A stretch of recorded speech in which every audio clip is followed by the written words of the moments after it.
afternoon. Welcome. Happy Earth Day. My name is Cecile. I'm representing Black Women's Blueprint, and I'm coming to you from Ogopoge, the original Tewa name for Santa Fe, New Mexico, which is located on unceded territorial lands of the Tewa and Tanos people. We honor these people, past, present, and future, as well as the many other Indigenous peoples who inhabited, held sacred, and stewarded this land. Thank you for joining Black Women's Blueprint and the National Organization for Women in our penultimate session in our series, 100 Days of a Feminist Agenda, Healing from Centuries of Oppression. This week, our conversation is entitled Katrina, Maria, and Sandy, Climate Justice is a Feminist Issue. As folks continue to join us this afternoon, we invite you to let us know in the chat box where you're joining us from. And for some basic housekeeping, we will be doing our best to keep the conversation to 1 hour. We will have a Q&A session towards the end of the hour and would love to hear from you all. Please type your questions for our panelists in the Q&A box and use the chat box for comments and reflections. Please understand that we try our best to answer as many questions as possible as we balance our time together. All our events are ASL accessible, and I'd like to thank our ASL translators, Santana Chavez and Shannon Garrison from RGC Access. And with that, I'd like to welcome our moderator, Christian Nunes.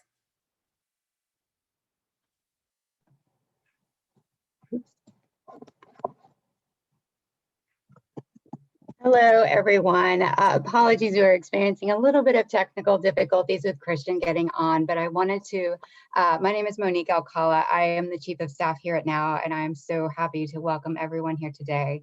As we're waiting for Christian to get on, I just wanted to let you know that we are so excited to have you join us tonight for our listening session and discussion series in collaboration with our wonderful partner, Black Women's Blueprint.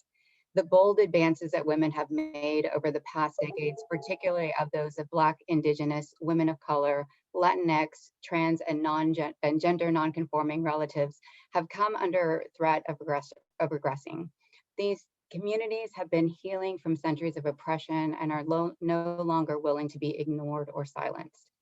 The Biden-Harris administration has committed to uplift our much-needed diverse voices, but we know there is so much that needs to be done to truly make a difference in the lives and the lives of women we serve, in our lives and the women's we serve. Our listening series for our first 100 days has been an extraordinary opportunity to delve into the issues that matter to us. The climate crisis is a global problem that has many direct effects on our daily lives. Extreme weather conditions, environmental pollution, and food accessibility all impact our families and communities, but not all communities are impacted equally. Data shows that factors like race, gender, and economics can determine who bears the brunt of our rapidly intensifying disaster, and women, especially women of color, will struggle the most. Climate change makes women even more vulnerable. Immediately after natural disasters like Hurricane Maria and Katrina, reporting shows that women face an uptick in gender-based violence and harassment. Globally, the United Nations data indicates that 80% of women displaced by climate change are women. The US is no stranger to public health crises due to environmental misconduct, from the Flint water catastrophe that left 4 mostly Black families without water and dangerously high levels of lead in their blood, to Indigenous women whose breast milk is poisoned by pollution. And when extreme weather events occur, like the recent tornado in Alabama or the flooding in Hawaii, women, especially trans women, are afraid to sleep in evacuation centers, amplifying how women live at the intersection of the climate crisis and patriarchy. This conversation will explore climate justice as a feminist issue and highlight climate activism. So I'm pleased to introduce our panelists for this evening's conversation, and we want to dive right in so that their full bios. For their full bios, please visit our website. Links will be dropped in the chat.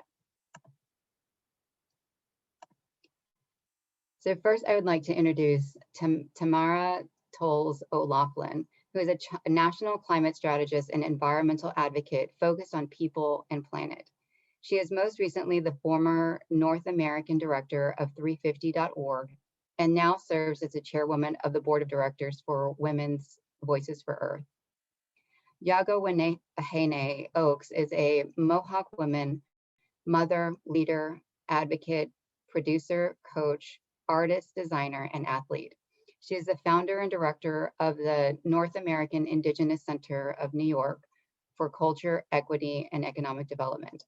She is a powerful organizer and activist at all levels of the Oka crisis to No Dapple and Land Back movement.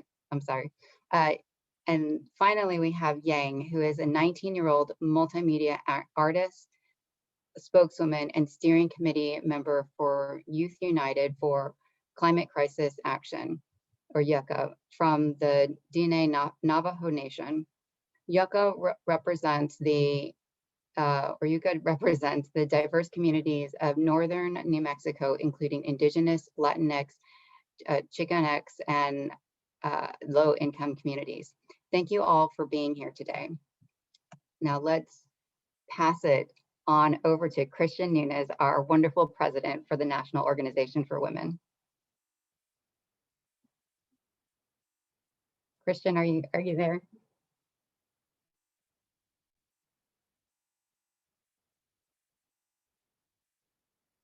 There you go. Thank you, everyone. Hello, everyone. We apologize having a little bit of technical difficulties today, but we are here and I'm super excited to be here with you all today. And thank you for your patience as we start this wonderful program tonight, and happy Earth Day to everyone. Thank you, Monique, my wonderful team. Thank you, Black Women's Blueprint. Thank you to our panelists for your patience as we get started.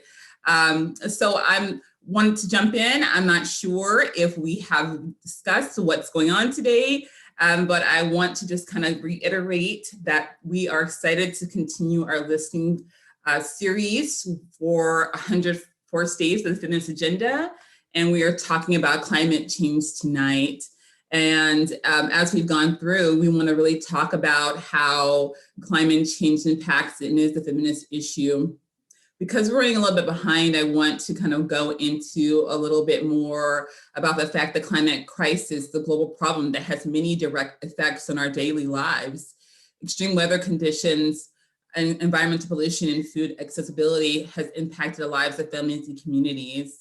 And climate change makes women even more vulnerable immediately after natural disasters like Hurricane Maria and Katrina. And reports have shown women have faced an unpicked and gender violence, and harassment. This has been a major problem. So I really want to take some time because we are a little bit behind and I don't want to reiterate what's already been said. So I'm going to take the time to really introduce our panelists and go into their bios. We have some extremely exciting panelists tonight. Our first panelist and you can read their full bios on the website. Our first panelist is Tamara Toles O'Loughlin, who is a national climate strategist and environmentalist advocate focused on people and the planet. She most recently was a former North American director of 350.org and now serves as the chairwoman of the board of directors on Women's Voices for the Earth. And thank you and welcome Tamara Toles O'Loughlin. Our next panelist is Yagowinehene Oaks. And she is a Mohawk woman, a mother, a leader, an advocate, producer, coach, artist, designer, and athlete. She is the founder and director of the North American Indigenous Center of New York for Culture, Equity, and Economic Development. She is a powerful organizer and activist at all levels, from the Oka crisis of No Dapple and Land Back movement. Let's welcome Yagowinehene Oaks. And our third panelist is Yang, who is a 19-year-old multimedia artist, spoken woman, and steering committee member of the Youth United for Climate Crisis Action, Yucca, for the Diné Navajo Nation, Yucca represents diverse communities of the northern New Mexico, including Indigenous, Latinx, Chicanx, and local low-income communities. Let's welcome Yang. Thank you all for being here. I know this is like such a wonderful topic, and a lot of times, sometimes we think about climate justice, and we don't really think about the impact that it has directly on women and as a feminist issue. But I want us to jump right into our questions tonight, and I want us to really talk about how climate justice is a women's issue. So my first question is for Tamara. Tamara, could you please tell us, as we stated earlier, the statistics on how the destruction of our environment impacts women, specifically women of color, are enormous. Women within the US and globally are targeted for defending their lands, communities, and are often murdered for defending their lands, communities. But does all that make climate justice a feminist issue to you? And can you broaden our understanding of why it is one? So I'm an environmentalist and a third wave feminist. So I just want to put my assumptions out for folks to know that going in. The idea that climate is a feminist issue is about supposing that our identities can be separated. The focus on climate justice speaks to specifically the last 15 years of communities having to react to the reality that we are not winning on climate, that we have not done the work, and that it is showing up in people's homes as sunny day flooding, as lack of access to resources, as food that is not readily available to people, as farmers making more money shorting themselves in the stock market. So the idea that climate justice as a part of a longer conversation about environmentalism and the longer history of environmental justice is about centering ourselves in a bunch of political practice to recognize that that the inequality of the sexes and across gender and the related discrimination makes it likely that the system that is not for you will fail to serve you in an emergency. What it boils down to is that the infrastructure does not include you. So when it fails, you will be left out. The blind spots in the system that do not see you mean that you will suffer, you will have a painful life, and then you will have a painful death as a result of it. And so whether we're talking about flash floods or poor air quality that makes it more likely that you're susceptible to COVID, or the idea that we will experience more pandemics as climate change continues to change our relationship to the earth and our ability to continue to languish while we continue on an extractive behavior. Gender only inflames all of those things because the center of community is broken when this relationship with the planet is broken. Lots to say there, but in the interest of time, I'll stop there. But you are saying, I mean, you're saying some very important things. And one of the things that sticks out the most to me when you're saying is that it's intentional, right? That it's intentional, that it's built and the structures are built to leave people out. And they're built to prevent you from having these resources and putting you in a situation and environments where you are essentially exploited, correct? Right? A lot of times we use the word underdeveloped, but essentially you're putting in environments and situations and created in situations where you are being exploited. So you have a lot of experience on this. Let's dig a little bit deeper. You spend a lot of time and years building a multiracial, multi-generational climate movement to hold leaders accountable to science and justice. What have been the biggest advances in climate justice that you've witnessed over your career? Well, I think one notable difference is that the idea that Black women, that women in general should be in the room where strategy happens and not just there for an effect.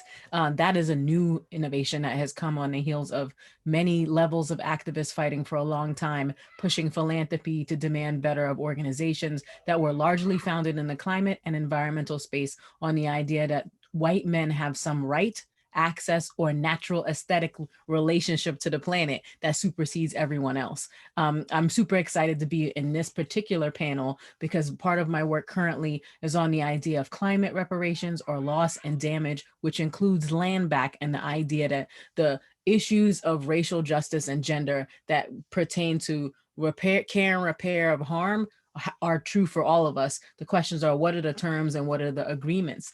It is particularly important to note that climate reparations as a concept has been around since 2009. People have been demanding loss and damage for the harm they're going to receive, particularly the gendered experiences of that, the ways that labor is already exploited. And so in a situation in constraint, and we just have to look at COVID to recognize that the idea of a care economy falling under the weight of this economy means that people are turned into wage slaves and actual slaves in an environment where there are scarce resources. That is gendered intentionally. It creates blind spots that there is no redress for. We don't even have structure and infrastructure to address it. So the idea that climate has to represent the people it should serve, because the broader movement that will help us win is full of people whose potential is being crushed by suppression. And one of the most interesting things to come out of Joe Biden's proposal for the American Jobs Act recently was actually just the idea that he admitted, which no other president has ever, among other things,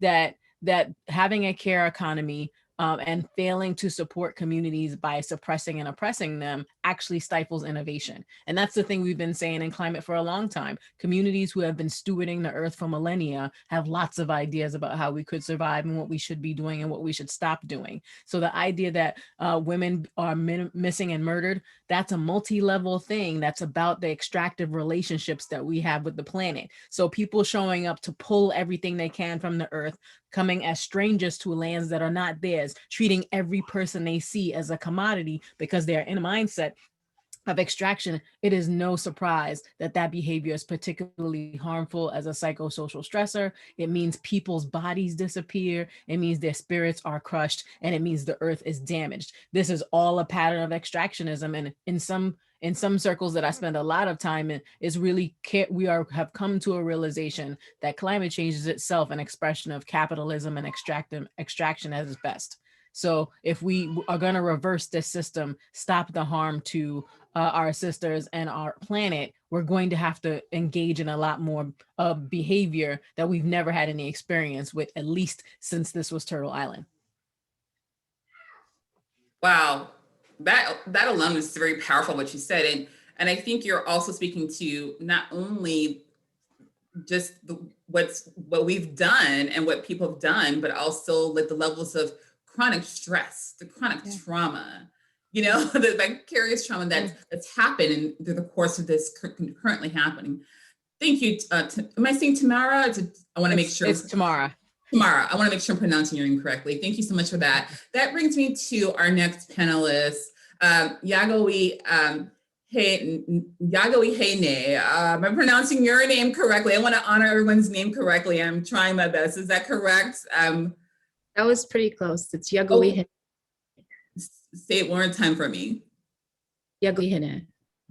Okay, Yagawi Hene. Yeah. Perfect. Thank you so much. I'm going to ask you now, considering what Tamara said, and can you frame for us the ways in which colonization and white supremacy have erased the traditional ways of Indigenous people who have been connected to this earth? The ways colonization has erased us? Well, there's a lot of ways to make case for what we're experiencing now. Society today in America, that's what should be held accountable to our erasure. And to first do that, we have to have truth. We really have to acknowledge the people that are original to this land, the Ungwehunwe people, and really just take time to get to know us. Like, you all need to take time to get to know us, become familiar with who we are,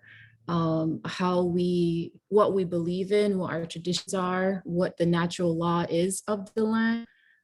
Prior to all of this, to colonization, there was a natural law particularly the Northeast, and it was called the Great Law of Peace, the Guyana Goa. And that's, you might have heard of it. It's like a sort of foundation of the Constitution of the United States. They got that from us, the Haudenosaunee people. Like to really identify erasure is just really egregious. To be honest, like, from my own personal experience, I am the daughter of survivors of residential schools, and those parents and my grandparents all experiencing that action from parents have also suffered from brutal colonization. It's just really a poisonous existence that we're living in since colony has arrived. And today we're still experiencing it with MMIW, with missing and murdered Indigenous women, girls, Two-Spirit, and gender non-conforming folks in our communities. We are just, constantly experiencing genocide. It hasn't stopped for us. We are totally excluded from society today. We're excluded from the economy. We're excluded from the mainstream, everything, industry, television, everything that's front in society, we're excluded. Like, how many of you can say, unless you live very to a reservation, that Native people? It's very rare, and the saddest part about all is that a lot of us don't know ourselves. And that's the result of residential schools. That was the whole point, was to kill the Indian in Can, to assimilate them, take the culture and their identity, and essentially, just leaving this empty vessel that, it is just almost lost in this world, and not like just really killing the roots of who we are. It's tough because as like generation that is, not experienced residential. I'm the first generation that hasn't experienced that in my family. There's still intergenerational trauma that's carried over. Oppression, the conditioning that my grandparents and my mother have experienced. My grandparents had language, but they didn't to their kids. My grandparents were in positions of, knowing what they were experiencing, knowing that they were intentionally being killed off systemically.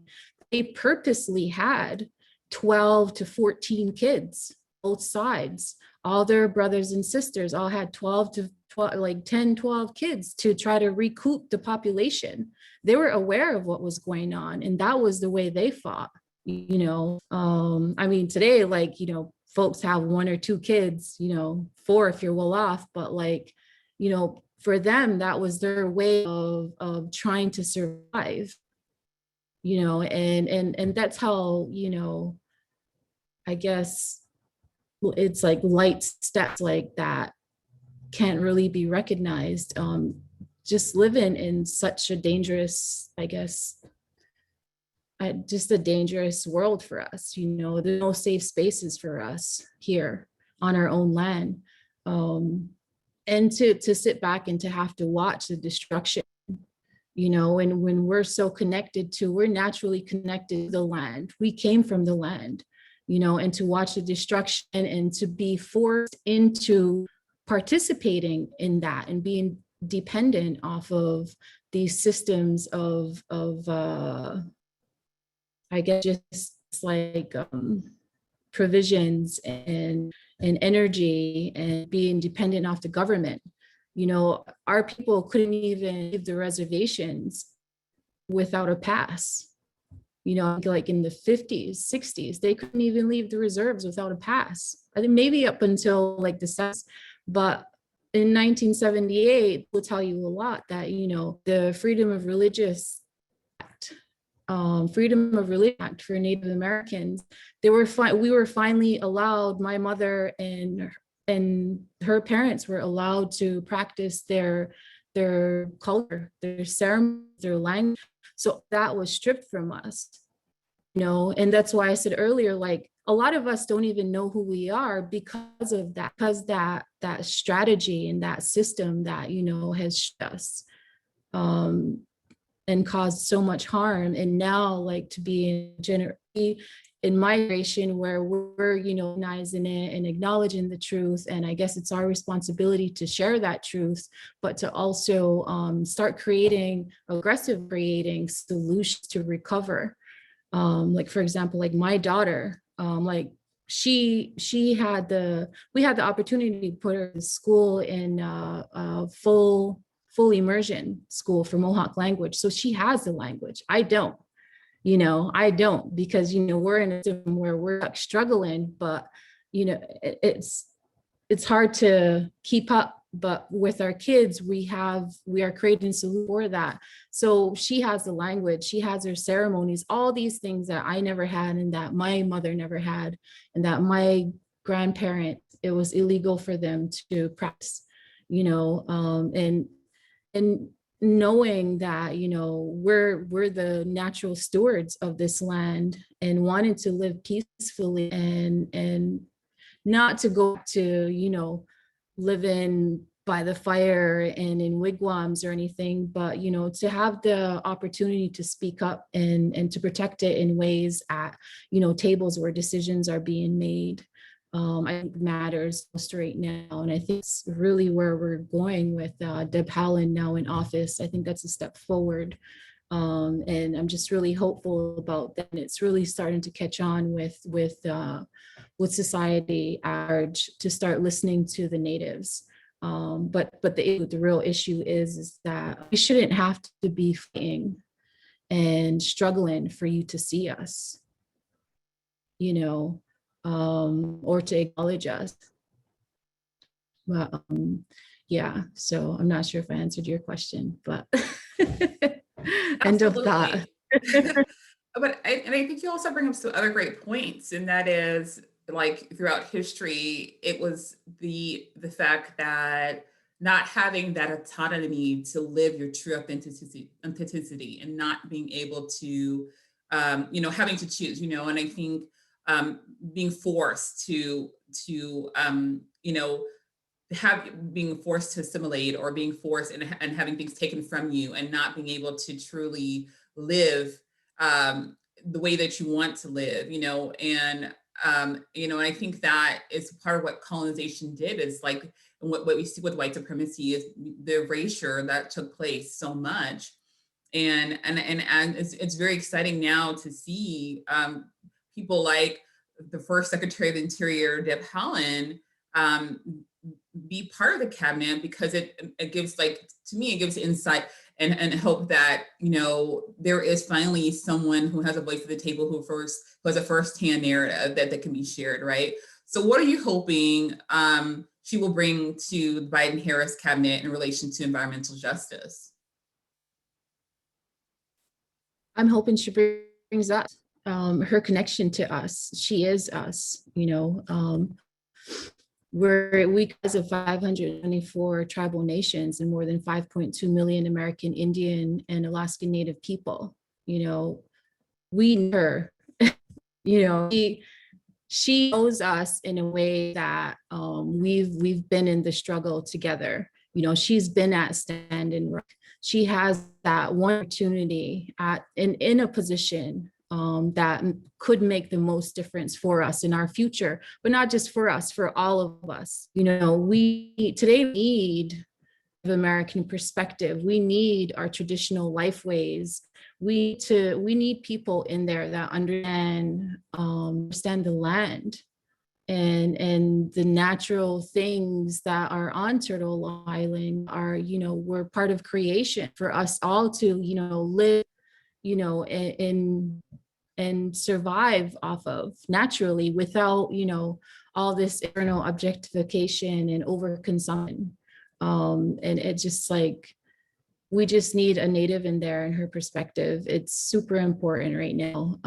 It's like the end of the road.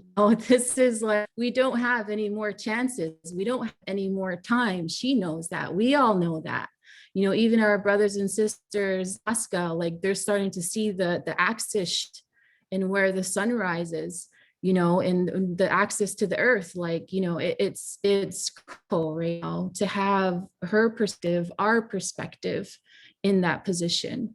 And my hope is that, she continues to work aggressively and fearlessly, and I think that is something that we have also been conditioned as Ongwehue people, is that, we have to be fearless. This is a brave space for us. This is not a safe one, and she's really stepped into that, and she's really worked towards already just revoking things, like she's reversing things, she's revoking things, you know, especially from the past administration. That's the momentum, that's the aggressiveness that we need to bring forward. And that's what this patriarchal government needs to feel, is that pressure on women, you know, because in my opinion, their time is up. Like they've ruined it. Like it's time for the women to step up and take over and just make things right, you know, and you know, just operating from our hearts, you know, like we're all in a position where we need to survive. It's not just, you know, Black, Indigenous, and people of color anymore. Now everybody's in the same boat with us, and they now understand how we felt all this time, you know. So, yeah, I just have a lot of hope for her. Yeah, we need her right now. We do. Thank you so much. So now I want to turn over the question to go to our next panelist, Yang. It's been apparent that youth understand the urgency of climate crisis in a way that perhaps our older generations do not. And as a young climate justice activist, what are the innovations youth are bringing to this issue and movement? And what particularly have you done in New Mexico, Yang, that brings solutions to your communities?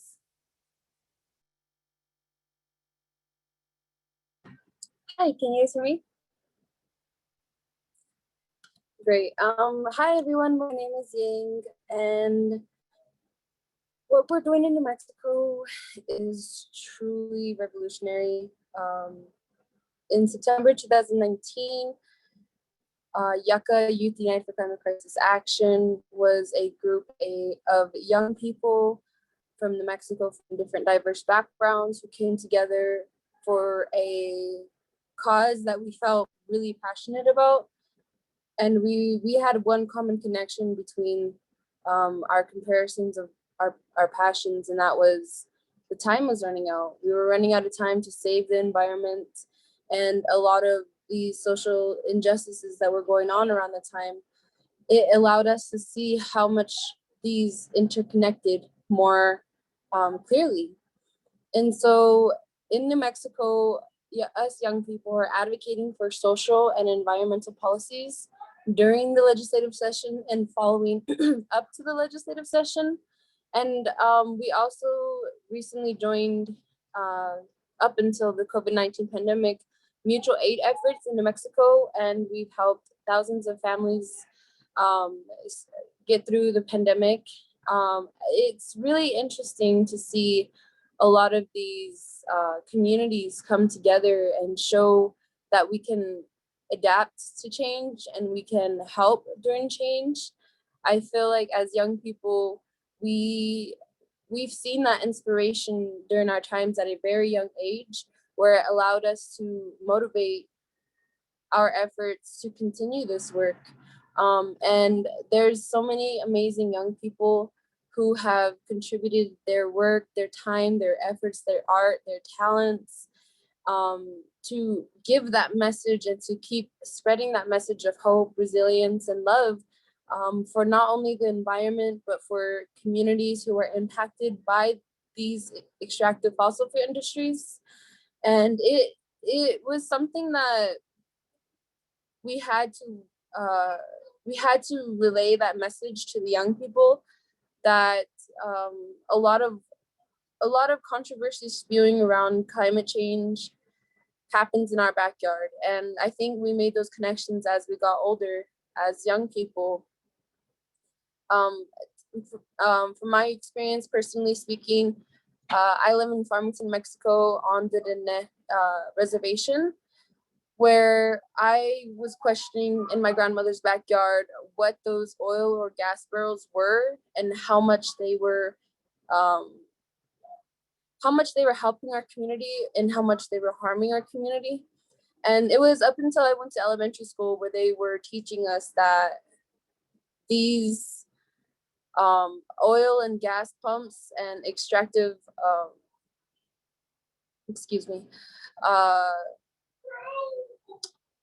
it just left my mind. Oil refineries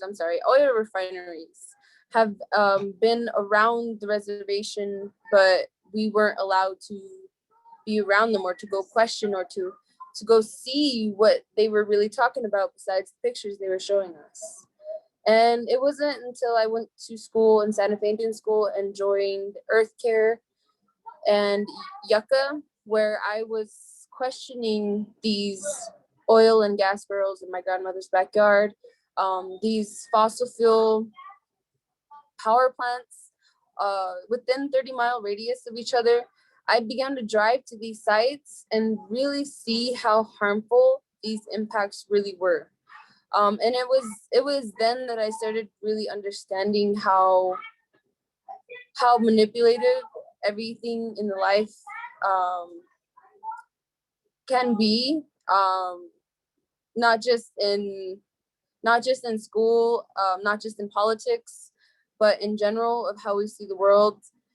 And a lot of these oil and gas pumps and wells are behind mountains and hills away from the public's eye. And I think that they really try to cover up this kind of work because they do know the harmful impacts that they're causing on the reservations and to the environment and people, but yet they still continue to allow these oil and gas companies to produce these leases. And it's really harmful in the process, and not just to the environment, to the animals, to the ecosystem, but to our Indigenous relatives. These connections that we're starting to make allowed us to see that this extractive industry is in close connections to our missing and murdered Indigenous women and children and two-spirit relatives. And we start to understand that a lot of domestic violence abuse happens in these communities. And we see that there's a lack of basic infrastructure around our resources for our women, for our children, for the safety of our Indigenous communities. And it ties back into, as an Indigenous woman, I have experienced and witnessed the connections between violence towards our women and children and two-spirit relatives, and also tying that back into fossil fuel extraction. Well, yeah, you just answered my second question. Because one of the things I think you bring up, well, today's Earth Day, and it's just a couple of weeks on May 5th, which is National Day of Awareness for Missing and Murdered Native Women and Girls. And on May 6th, we'll be hosting our final conversation. In our series, we'll be addressing the issue of missing and murdered Indigenous women. But one of the things we know is that so many things are interconnected, right? And what you just talked about is how environmental justice and how fossil fuel extraction and the issue of missing and murdered Indigenous women and girls and intimate partner violence, domestic violence, and they're also interconnected, and you're seeing that. So can you tell us a little bit more about what you think can be done about this, and how can we move past fossil fuel extraction, and how can we do better to help protect and bring awareness for missing and murdered Indigenous women and girls, and what can we do and other coalition partners do to help bring awareness and be done about this, to help get this off, and help to move past fossil fuel extractions? I think we need to start holding these oil and gas industries accountable for their man camps that they're bringing into Indigenous communities. As our relatives, I'm so sorry, I cannot say your name. Yagawikina. Yagawikina. She made some very valid points. I'm sorry. It's okay. And I really agree with how they bring in these foreign people into our communities, and it makes it hard for us to feel safe within our own reservation. And I feel we must have these conversations as Indigenous women, as Indigenous girls, as Indigenous youth, because we see on social media where we're trying to bring awareness to it, but sometimes it causes more harm than bringing awareness. And so I feel like as Indigenous youth, we need to have those conversations about how we can relay that message and how we can bring awareness and provide resources to learn more about them and to provide these resources to our Indigenous women, most importantly. And I think what can be done about this is keep bringing up the momentum of making change and making this into a movement, because if we keep delaying this message and if we keep staying silent, it will be hard for us to get that message out of urgency and importance. How we can move past fossil fuel extraction is if we find ways to transfer ourselves to a sustainable economy. And I know that sounds very hard within itself, but we have to start imagining it and start seeing the future as we want it to be. I feel like we've lost control of building our future when we stop seeing how we can control and take back the power in our hands and how we can transition ourselves to a sustainable economy. I was on a call yesterday with 3 amazing panelists from Instagram, and they were young people that were building sustainability in fashion, in art, in music. And it made me see that we're not just in this alone, but the youth have adapted to being sustainable or helping the planet be more eco-friendly. And I think in a lot of ways, as young people, we start to see the hope. We start to see the resilience within our bloodlines. I always go back to this prophecy that our elders foretold before many of our existence today and struggles today, is that the black snake prophecy has held very significant information of what we're dealing with right now. And that just goes back to understanding our traditional roots and understanding what our elders were telling us before the extractive fossil fuel industry. And I feel like as a young person, it is our sacred duty and obligation to take care of Mother Earth, the waters, the people, and the animals, because our ancestors gave us the sacred obligation to and prophecy to fulfill. And I think it's not only important that we acknowledge that message, but we carry that message with us because it is part of our roots, and it's part of how we're going to continue to move forward. And so this is a long continuing struggle that has been dealt with before our generation, and will be continued to be fought for future generations. I have to tell you, you are wiser. And you just gave us some great knowledge, and I look forward to seeing you as you continue to be a continued activist in this area. Thank you for sharing that with us. And this brings up a question for all the panelists. Yang said a great point she ended with, is that we carry on this responsibility, for the world. And she said a couple of things. The one thing that stuck out to me, Yang, you said was that, we have to imagine the world how we want to see it, right?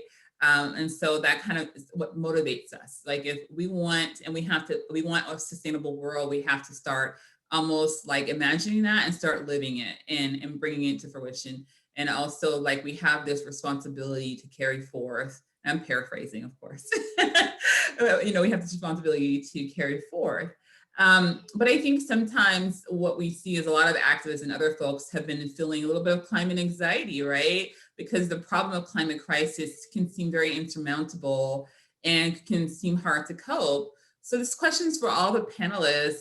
What is giving you hope right now to continue on your journey, your activism in climate and environmental justice? And what would you encourage other activists and other allies to do to continue on this? Because as Yang clearly articulated, I think you all have articulated, this is an ongoing journey that we have. So I open this up and anyone can go. So I'll start and say, at 41, I've been at this half my life. So every single minute of half my life, before we called it climate, before we had the language for all of the things that are happening underneath in the intersectional analysis, what keeps me going is that this is multi-generational work, and our job is to hand it from one group to another. And the idea is that the long arc towards justice that Martin Luther King spoke of is very heavy, and nobody does it alone. So what gives me hope is the idea that as I start to get tired, other folks are just getting ramped up. Energy needs wisdom, and the two, when they meet up, are unstoppable. So I am constantly surprised by the youth who have a really sharp analysis, who have thrown away the baggage of the isms that held down their elders and ancestors, who have moved away from the trauma that is still in our bodies, but we have control over our minds. So I'm excited every time I talk to the folks at Generation Green New Deal, or I meet another person who I don't know. So for the longest time, there were 5 people and you knew everybody. But every time I turn around, there's another young person doing something great, building things, demanding what is their right. And that stuff gives me hope every day. So super glad to fight alongside them, to add my part to the work, and to wake up knowing that it's not on any one of us, but we're in this together. Thank you very much. Anyone else like to add?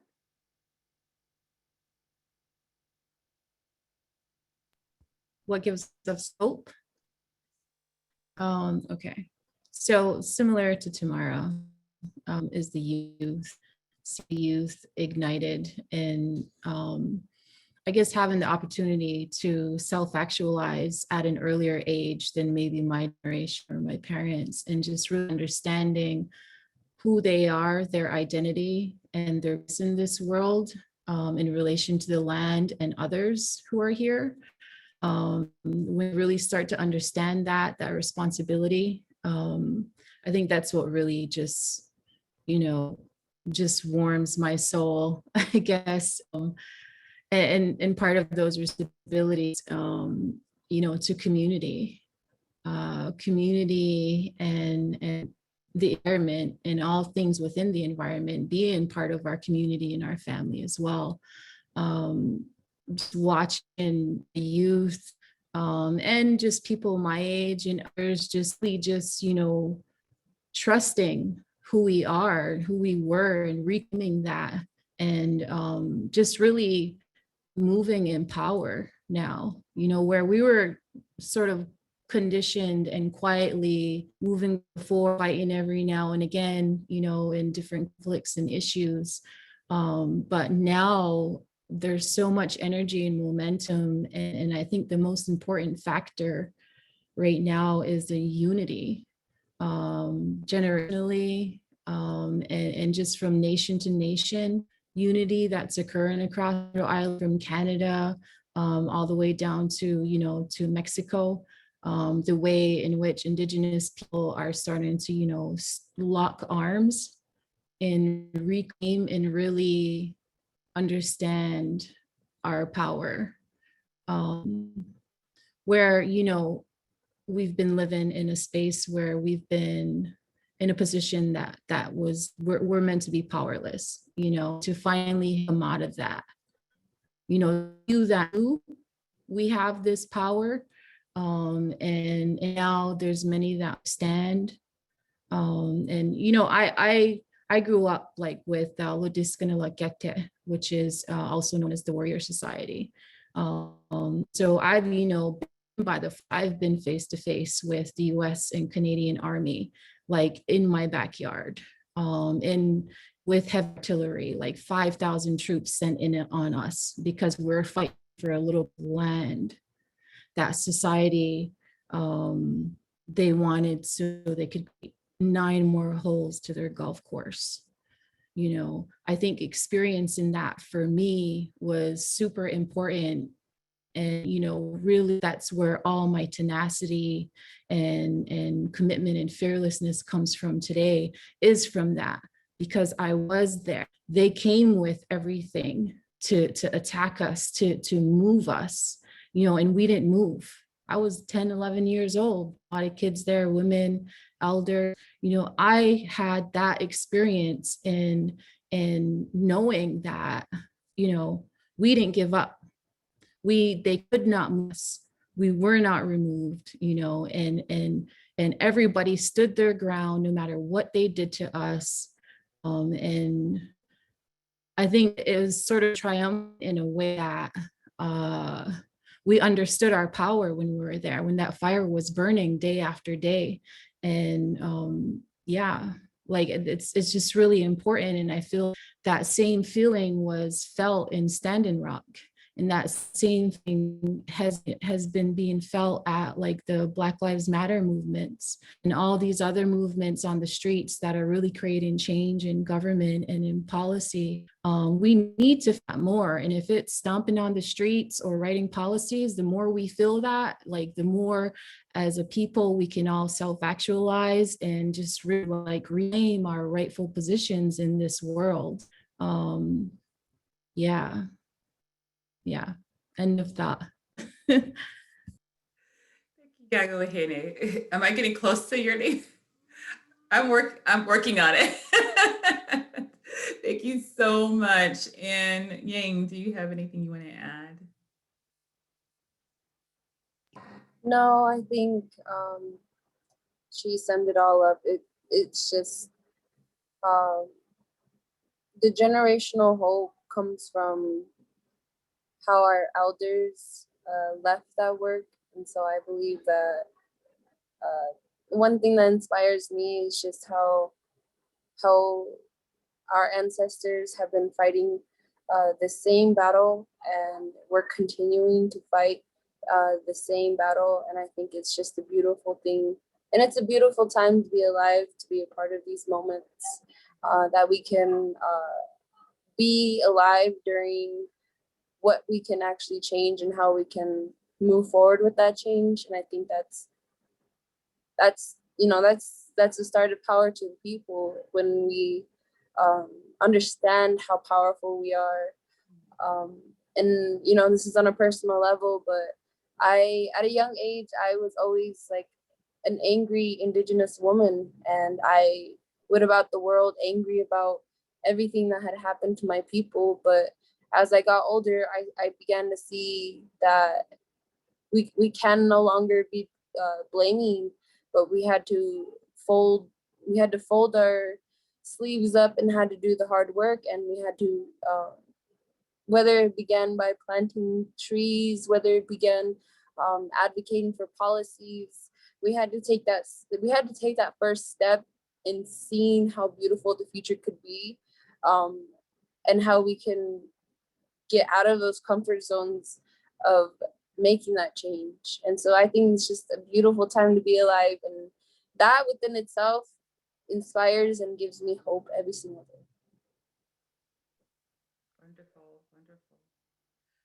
So as we come to close, I would like you all to just share with us if there are any policies that you all feel that we should encourage our participants to support, call their senators and legislators about, anything that individuals can do in their own homes to support environmental justice, or even hold certain corporations, that we can hold corporations accountable for, just ways that any individuals can take support in fighting climate justice, whether it's policy individually in their home or by holding corporations accountable. If you can just each share with us one or two, that'll be great as we wrap up our wonderful discussion. And I'm going to start with you, Ying, and then we'll go to Yako. I'm so sorry. I do not want to, Yagawi Hena, and then we'll go to Tamara. So Yeah. So one specific policy would be the national pause on fracking. I feel like that would delay a lot of extractive harm to Indigenous communities. And I feel like frontline communities have the right to clean air, clean water, and a clean environment. And we have had generations of our elders and future generations that will continue to bear the brunt of environmental disasters if we do not do something about this immediately. And time is ticking, and I believe that right now we have a a specific timeline that we have to follow, not only for ourselves and what we think, but for Mother Earth. And we have to understand Mother Earth's time, and um, just really take precautions of what's really going on. And I think it'll not necessarily stop the harm going on, but it'll be a step towards stopping the harm going on, and it'll be the beginning of a battle.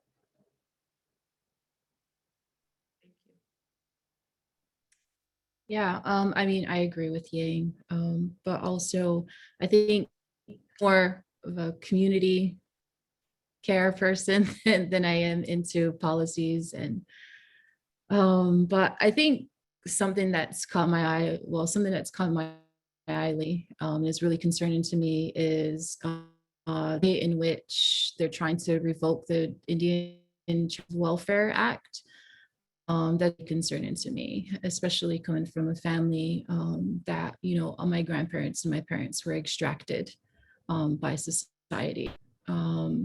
And so what that is that sort of upholds the protection of our children that may be getting adopted or go into foster homes. And it makes sure that Indian country, you know, can adopt that child. And it doesn't leave the I guess either the reservation or any other like federal recognized nation. That really concerns me. With revoking that act there, that sort of violates our sovereignty. That's one step into violating our sovereignty, and is sort of an indication of probably more to come with our laws and policies.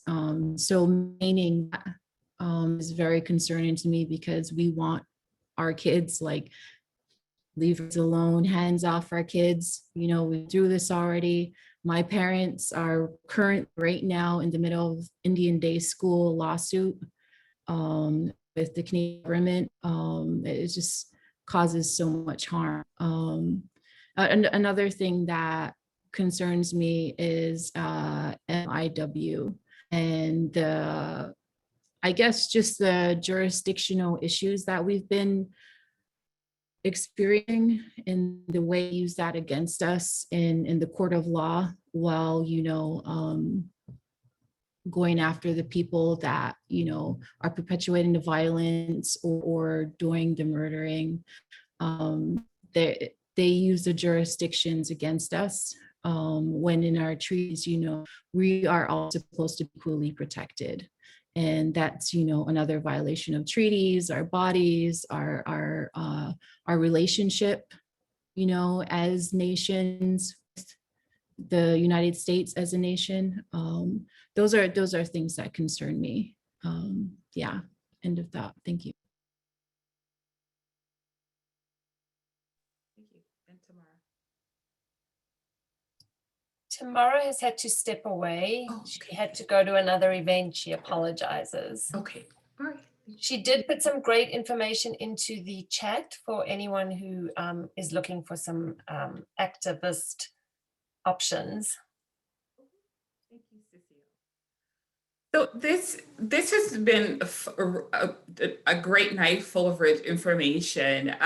So I'm hearing a couple of things, you know, definitely that we want to remember to think about our the murdered Indigenous women, and just making sure we're protecting them. We want to strengthen Native sovereignty. We also want to uplift Black Women's Blueprint, our partner who signed on to Thrive agenda, which presents a bold new vision to revive our economy while addressing the interlocking crisis of climate change and racial injustice and public health and economic inequity. We want to make sure that we are doing things in our home and doing things to support communities and uplifting the narratives of those communities, and when we are standing in solidarity with those communities. And we want to make sure that we support the land back movement, which aims to reclaim Native land and culture. This week, the Green New Deal for public housing was announced, and it centers the needs of communities of color and low-income communities by investing in making public housing more sustainable and improving its water quality.